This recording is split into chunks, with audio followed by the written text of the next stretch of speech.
99 FM y ahí 99 TV, @radio99, estamos transmitiendo en vivo, en Facebook, en YouTube, en Pinterest y ahora también en 98.9.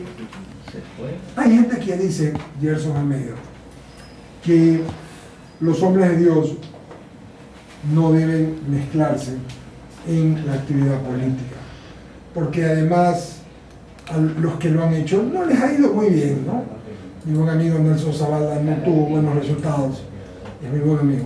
Y cuando han sido, por ejemplo, también el caso de sacerdotes que han incursionado en función pública, han salido complicados. Y la pregunta es, antes de hablar de usted, antes de hablar de quién es usted, todo esto es, ¿puede un hombre que tiene una vida espiritual amplia, en este caso usted que es pastor, y que tiene una feligresía y también un profesional, dejar aquello, su vocación, digámoslo así, y entrar en la política y luego de una de otra volver a lo mismo? Justo de Salvador, buenos días. Bueno, muchísimas gracias, un saludo siempre cordial a todas las personas que están escuchándonos, viéndonos, y también un gusto volvernos a reencontrar. Es verdad, yo creo que la vocación del hombre tiene que determinar sus acciones, y en ese sentido, en mi caso particular, yo obedezco a una vocación amplia. ¿Qué quiere decir? Desde pequeño mi perfil se delimitó, el liderazgo se va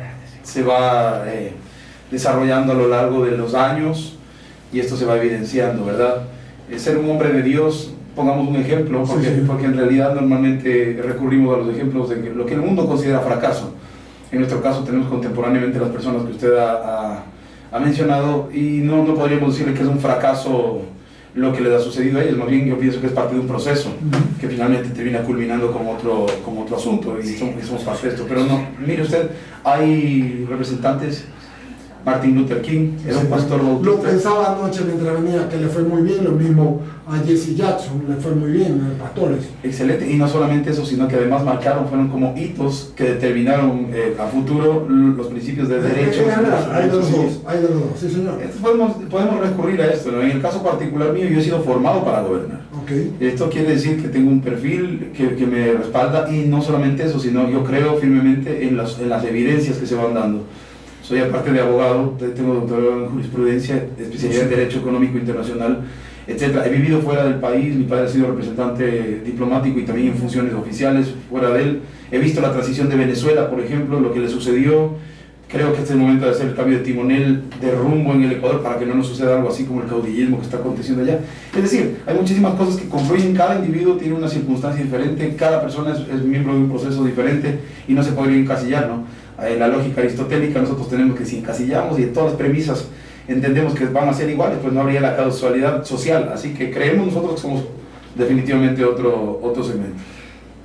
Pastor Gerson Almeida, además anda con un movimiento político que no es de los más fuertes, y para ser candidato, aspirar a la primera magistratura nacional, debe tener un candidato, debe tener algunas condiciones, algunas de las que estamos haciendo, talla moral, aunque algunas no, por ahí no lo es, pero estamos hablando del supuesto.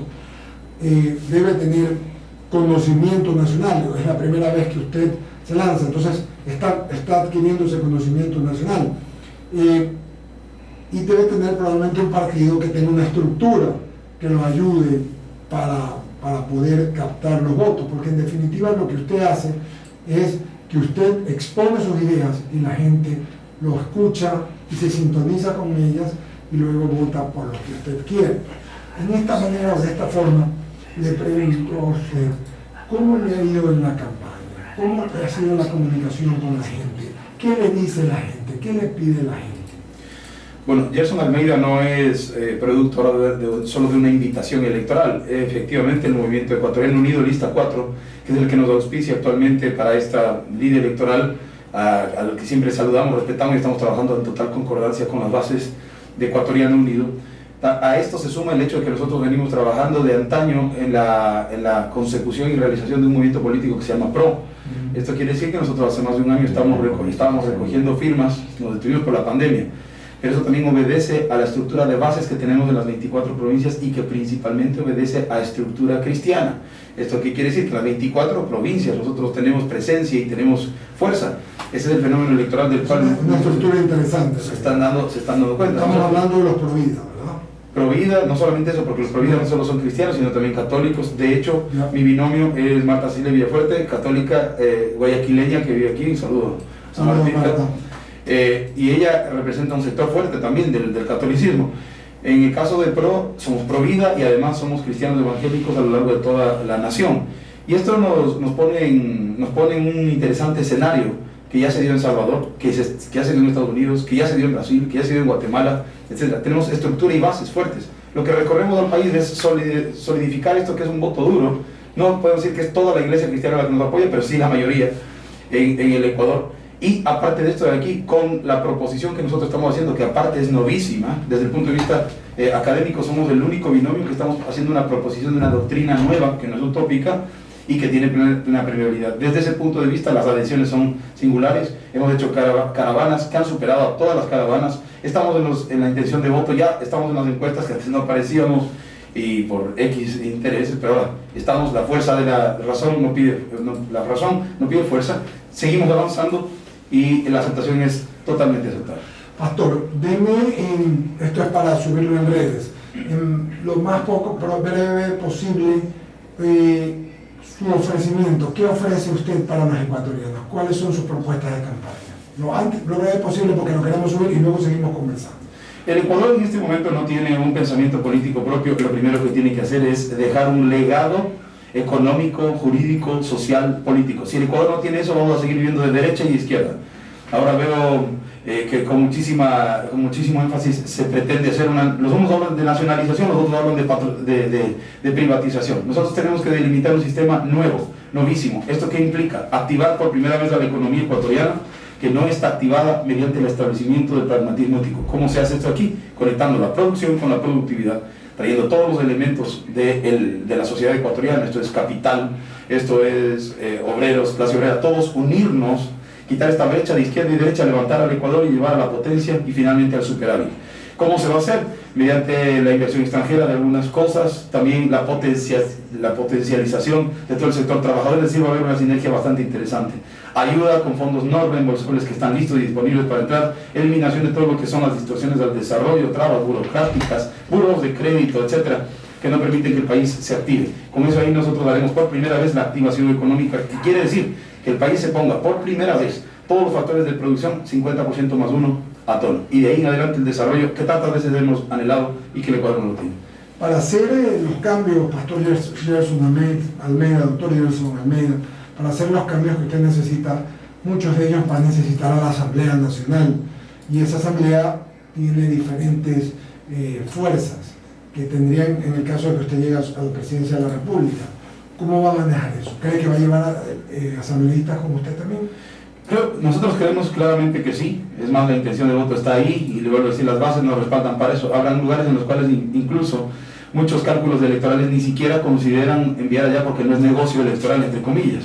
Nosotros tenemos presencia fuerte, y no solamente ahí, sino también en las principales provincias. Pero más allá de eso, el pragmatismo ético es el único que aglutina derecha e izquierda con ideas que son permeables para los dos frentes, de tal forma que la gobernabilidad, que tradicionalmente, según el esquema que usted me plantea, por ejemplo, obtener mayoría, el gran paradigma aquí es cómo lograr gobernabilidad. Entra a la derecha y digo, ¿cómo entro a tener gobernabilidad si tiene la mayoría de la izquierda? Y viceversa. Ese paradigma es el que se rompe con el pragmatismo. ¿Por qué? Porque pensamos en función de todos, pensamos además en la unión de todos, y no tenemos ninguna duda que la aplicación de estas políticas va a traer aglutinamiento, como ya sucede. En este mismo momento yo he hablado con muchísimas personas que aspiran a cargos de asambleísta que me dicen, estamos totalmente de acuerdo con su postura.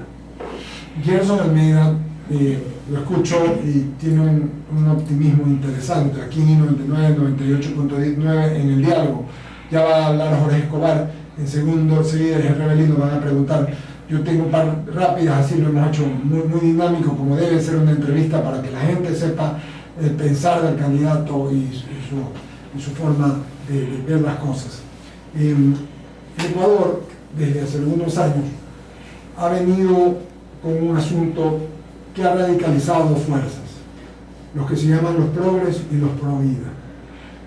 Y esto es peor que la misma lucha de la izquierda y de la derecha, porque tienen posiciones antagónicas que llegan a ser realmente a veces extremas.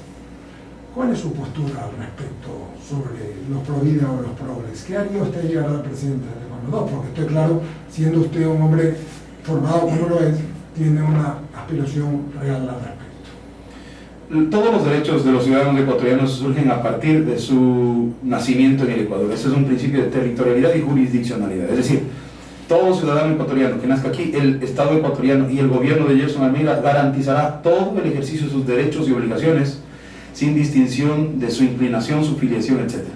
Yo tengo mi convicción con respecto al derecho de la vida desde la concepción, por ejemplo, que es el más antagónico con el grupo que usted acaba de mencionar, que es el antagónico nuestro. Sin embargo, esas personas, no por pensar de esa manera, van a ser excluidas. Es decir, que van a tener un goce total de derechos y de obligaciones. Es decir, se les exigirá lo mismo que al resto de personas. Posiciones doctrinarias con respecto a eso, por ejemplo, con respecto al derecho a la vida, eso de ahí, en nuestro caso, entendemos que es un asunto práctico. El derecho a la vida se lo defiende desde la concepción, siendo uno de los tres elementos de cada Estado, territorio, población y gobierno. Es decir, que si hay un gobierno serio y estadista, encargará de defender a los tres elementos, uno de ellos la población. Y más allá de esta discusión filosófica o moral que el debate genera, lo que tenemos que entender es que la ley establece, hoy por hoy, que la vida se defiende desde la concepción. Y eso es obligación del Ejecutivo. Cumpliría se cumplir la ley. Está clarísimo lo que usted dice. Sigue Jorge Escobar, por favor, con la entrevista. Adelante, Jorge Escobar. Buen día y bienvenido, Gerson. Un gusto saludarlo. Tengo solo una inquietud que me parece es parte sustancial de su propuesta. Y creería que es lo que todos queremos escuchar. ¿Cómo articular ese salvataje laboral, ese salvataje del trabajo? Ecuador tuvo un salvataje bancario hace 20 años prácticamente, pero usted plantea hacer una inversión de esa figura, invertir, que sea, en este caso, el pueblo desempleado el que pueda beneficiarse de esta política. Ha hablado usted de un fondo listo en finanzas por 1.500 millones de dólares. ¿Cómo va a ejecutar aquello, más aún cuando el Ecuador tiene compromisos con organismos multilaterales, tiene deudas aún con instituciones del país? Esa es la deuda interna, porque la pública igual está cerca de los 40.000 millones de dólares en total. Eso sin contar lo que se les debe a los GATS, a las universidades, evolución del IVA, exportadores y demás. Sí, bueno, muchas gracias, un saludo siempre cordial. A ver, lo que nosotros estamos planteando en este momento es totalmente realizable. Mire, digamos que la receta del pragmatismo ético, que es lo que nosotros planteamos, es hacer la conexión entre la necesidad y la sustentación de esa necesidad. Hoy tenemos disponibles, estuve ayer reunido en las cámaras en la provincia de Pichincha, en el cantón Rumiñahui, las cámaras me dijeron no solamente están esos 1.500 millones de dólares, sino fondos adicionales, y habría que ver cuánto es la cantidad. Ahora, uno diría, ¿por qué no se canaliza eso y no llega eso a la necesidad de la gente? Nosotros estamos planteando no es solamente un salvataje laboral, sino un salvataje productivo. Y esto viene a ser una inversión social muy alta. Es decir, que son fondos no reembolsables que se entregan no como un bono, no en una actitud paternalista como se entendería desde el punto de vista del socialismo o comunismo, desde uno de los puntos de vista del extremo de la izquierda. No se trata de eso, se trata, y lo mismo que está pasando o que pasó en Europa. Europa después de la Segunda Guerra Mundial no tenía capacidad de pago, no hubiera habido un organismo internacional serio que le hubiera dado una cantidad para que pague. Entonces lo que se hizo, se ideó el Plan Marshall. El Plan Marshall lo que hizo fue entregar fondos, ahí le llamaron a fondo perdido. Fue una inversión social también, y mire usted esos dineros bien invertidos, cómo llevaron a Europa nuevamente a posicionarse en el lugar en el que está. El Ecuador hoy ha recibido, como usted bien dice, muchísimos, hace 20 años, salvataje bancario, y eso de ahí no implicó la activación de todo el país nuevamente, sino que otra vez vimos que se radicalizaron grupos de poder económico sobre todo. Ahora, lo que nosotros tenemos que hacer es eliminar eso. Si vienen fondos que están listos en el Ministerio de Finanzas para ser entregados con ese fin, lo primero, no se tienen que desnaturalizar. Aquí pensamos que si tenemos esos fondos listos, disponibles, vamos a pagar a la deuda, y caemos en el mismo sofisma que pasó al inicio de la pandemia. Teníamos 300 y pico de millones de dólares que aún el Fondo Monetario Internacional y los organismos multilaterales decían que se destinen a la inversión social en la atención del problema de salud. Pero la receta de la derecha normalmente, porque son recetas, por eso son yuxtapuestos que nos ponen una camisa de fuerza, pero la receta era destinar eso al pago de la deuda para poder ser sujetos de crédito. Increíble lo que sucedió en el Ecuador, que se destinaron los 300 millones de dólares no a la adquisición de insumos, respiradores, etcétera, como era la recomendación de los mismos acreedores, sino al pago de la deuda. Eso significa que esas recetas a nosotros nos tienen postrados, son modelos de subdesarrollo. Lo que estamos haciendo nosotros es rompiendo esas recetas, que para poder hacer la entrega de esos fondos tenemos nosotros que pasar por un buró de crédito, tenemos que pasar por una banca, que sea privada o pública, le pone requisitos y finalmente los fondos se quedan ahí. Otro de los dramas que tiene el Ecuador es que a pesar de que hay organismos que ayudan, y no solo financieros mundiales, sino privados, ONGs, que ayudan con fondos, el Ecuador la mayoría de las veces devuelve esos fondos, porque no se llegan a entregar. ¿Y por qué no se llegan a entregar? Varios factores. Uno, toda esta serie de factores de distorsión, buros de crédito, que le piden eficiencia, que le piden 3 meses de declaración cuando salimos de una pandemia. No es práctico. Ahí venimos. Y otros, solamente termino la idea, y otros, tales como la corrupción. O sea, simplemente no llega el desembolso porque si a mí no me toca, no llega el fondo. Entonces, la activación, por primera vez, no podemos reactivar el país si es que no lo tenemos primero activado. Hay que activar la nación. Si nosotros activamos la nación con esto de aquí, es como encender el auto. Ponemos a punto a todos los factores de la producción para que se lleve adelante este gran, ambicioso plan. Yo lo esperaba, se complicó usted con su horario desde las 7 y tenemos otra entrevista más, pero le voy a hacer 3 preguntas, contésteme su punto de vista y lo volveré a invitar cuando usted venga para tener más tiempo, porque realmente es interesante hablar con una persona formada como usted y que tiene claras las cosas. ¿Aceptaría usted que la marihuana pueda ser pública y libre? Hay una base que es la de la protección del territorio, la de la población y del gobierno. Para estos 3 elementos, que estos 3 elementos confluyan, necesitamos una sociedad libre, necesitamos una sociedad soberana. La necesidad del pueblo es tener claridad de pensamiento, y el Ecuador, y yo he tratado muchísimo con este tema. La soberanía de pensamiento se da de una mente lúcida. Y si nosotros tenemos eso de ahí, estamos esclavizando nuestro elemento que es la población. Y yo no lo hablo de memoria. Yo he trabajado 21 años con gente que tiene este tipo de cosas. Empezaron con un consumo social, luego se radicalizó, etc. No nos olvidemos lo que sucedió en Vietnam. En Vietnam sucedió que los excombatientes empezaron a utilizar esto con fines medicinales y luego tuvimos un gravísimo problema social para Estados Unidos que hasta el día de hoy se está pagando las consecuencias. Desde ese punto de vista, soberanía mental no admite ese tipo de pensamiento. 2. La segunda pregunta que le voy a hacer es del tema económico, que usted lo estaba hablando. ¿Seguimos el proceso de abrirnos al Ecuador o nos hacemos tipo Venezuela y Argentina, que no cerramos? El pragmatismo ético, ¿cierto? El pragmatismo ético lo que hace es aplicar todo con un criterio de avance y de proporcionalidad, de practicidad. Es decir, hay medidas que se tendrán que tomar desde el punto de vista social y hay medidas que se tienen que radicalizar. Hay empresas que no se tienen que vender, que son eficientes y que al Estado le están rindiendo, esas no se deben privatizar. Y hay algunas que necesitan inversión, entonces ahí podríamos entrar a alianzas público-privadas, es decir, que el pragmatismo ético es maleable, es dúctil. No podemos decir esta receta y esta, porque caeríamos en el mismo problema de la derecha y de la izquierda.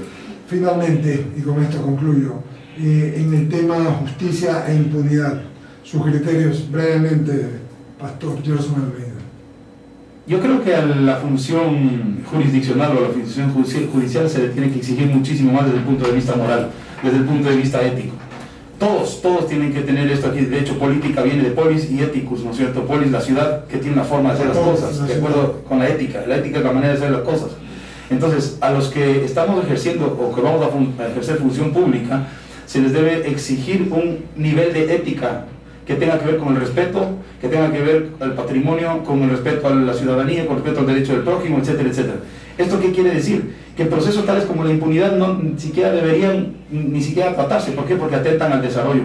Desde el punto de vista del pragmatismo ético, soslayar un hecho de corrupción significa meter al país y profundizarlo en una grave crisis de desarrollo. Es otro factor de la distorsión, lo cual quiere decir que hay que solucionar coyunturalmente y estructuralmente. Coyuntural, agravar penas.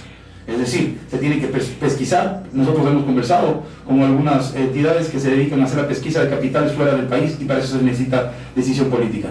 Pero la estructural es reformar el sistema educativo para que hayan hombres y mujeres que tengan ética de servicio, que tengan amor por su patria, que tengan amor por el patrimonio y que defiendan a este país. De esa manera nosotros levantamos, y repito, la virtud política hacia arriba, y eso es lo que trata el pragmatismo, eliminamos los factores de distorsión y llegamos al desarrollo. Muchas gracias, Gerson Almeida, por su gentileza. Para I99 98.9 y para I99 TV, @Radio I99. Seguiremos conversando. Muchísimas gracias, un abrazo cordial, gracias. Doctor Gerson Almeida, presidente de los ecuatorianos. Raya todo, lista 4.